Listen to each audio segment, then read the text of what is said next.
Welcome to infinite stories in Hindi. आप सभी लोगों का हमारे चैनल पर स्वागत है। आज के इस वीडियो में हम नाथ संप्रदाय का प्रचार प्रसार किसने किया, नाथ संप्रदाय के निगड़ित जितने भी संत थे उनके बारे में देखेंगे।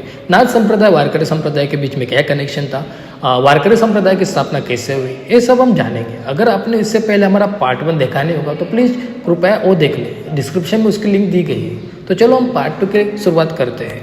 अलख निरंजन। नमस्कार दोस्तों, आज हम बात करेंगे नवनाथ पंथ के बारे में। एक ऐसा पंथ जिसने न केवल भारत बल्कि दुनिया भर में आत्म उद्धार और सेवा का संदेश फैलाया। भारत में नाथ योगी गगनगिरी महाराज ने नाथ पंथ का प्रसार देश भर में किया। उन्होंने कई स्थानों पर मठ स्थापित किए। उनका एक विशाल भक्त परिवार है। वे अपंग होने के बावजूद भारत भर यात्रा करते हुए लोगों के दुख दूर करते थे और उनके रोगों का इलाज करते थे। उनके कार्यों को देखकर यह समझ में आता है कि नाथ पंथ का सांस्कृतिक, सामाजिक, आर्थिक और आध्यात्मिक जीव ब्रह्म सेवा क्या है। प्रत्येक व्यक्ति इस नाथ की भक्ति शक्ति को अपने अंदर आत्मसात कर सकता है। इसलिए जिस शरीर में इसे समाहित करना हो उसका आचरण शुद्ध और पवित्र होना चाहिए। मुंबई में परम पूज्य रामचंद्र गोरिवले नाथपंथी कचरनाथ स्वामी की गद्दी आज भी चला रहे। ओपेरा हाउस में हर शनिवार में दरबार आयोजित कर जीव ब्रह्म सेवा का कार्य करते हैं। उन्होंने उनके गांव में एक बड़ा मंदिर चैतन्य कचरनाथ स्वामी का बनाया हुआ है। महाराष्ट्र में अहमदनगर जिले में श्री नवनाथ देवस्थान मंडल ट्रस्ट नामक संस्था है और इसके संस्थापक परम पूज्य देवेंद्र नाथ ने यह कार्य किया है। वे कानिपनाथ के भक्त थे और उनके आदेश से सभी भौतिक सुखों का त्याग कर उन्होंने नाथों को जीव ब्रह्म सेवा का कार्य किया, जिससे दुखी, पीड़ित, रोगी, भूख से परेशान और रंजित लोगों को संकट मुक्त किया। अहमदनगर जिला नवनाथों की तपस्या की भूमि है। कोंबड़ी गांव में पूज्य सुदामा कान गोरखे ने नाथ पंथ की जीव ब्रह्म सेवा का कार्य निरंतर जारी रखा है। उन्होंने एक बड़ा मठ और कारिपनाथ का मंदिर स्थापित किया है। कलयुग में नाथ पंथ की स्थापना करने वाले एकनाथ महाराज ने 1694 में पैठण में नाथपंथी वंश को सजनों के लिए शिवदिन केसरी का मठ स्थापित किया और नाथ पंथ का कार्य आज भी जारी है। कोकण के पावस में स्वामी स्वरूपानंद ज्ञानदेव की परंपरा में एक नाथपंथी योगी है। उन्होंने 15 अगस्त 1974 को समाधि ली। आज तक वहाँ जीव ब्रह्म सेवा का कार्य जारी है।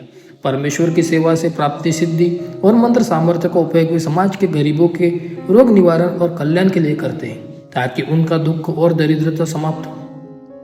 जनता के रोग, कष्ट, व्याधियाँ और पीड़ितों के दुखों को दूर करने वाले सिद्ध पुरुषों की संगत और सत्संग में रहने वाले शिष्य और भक्तों को भी परमेश्वर सेवा का लाभ मिलता है। इस तरह के कार्य भारत भर में नाथ पंथ के योगी कर रहे हैं, जैसे परम पूज्य रामचंद्र गोरिवले महाराज। नवनाथों के अवतार सबसे पहले बहुजन हिताय बहुजन सुखाय श्री दत्त गुरु का अवतार अवनीतलन में चल रहा था। नवनाथों के अवतार से पहले भारत की स्थिति विस्फोटक थी। भारी आक्रमण शुरू हो चुका था। हिंदू देवताओं के मंदिरों का विनाश किया जा रहा था और संपत्ति की लूट हो रही थी। भारत भर में इस्लाम ने आतंक मचाया था।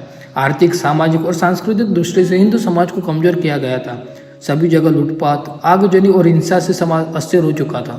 धर्म में ग्लानि के इस समय में भगवान ने नवनाथ पंथ की स्थापना की योजना बनाई थी।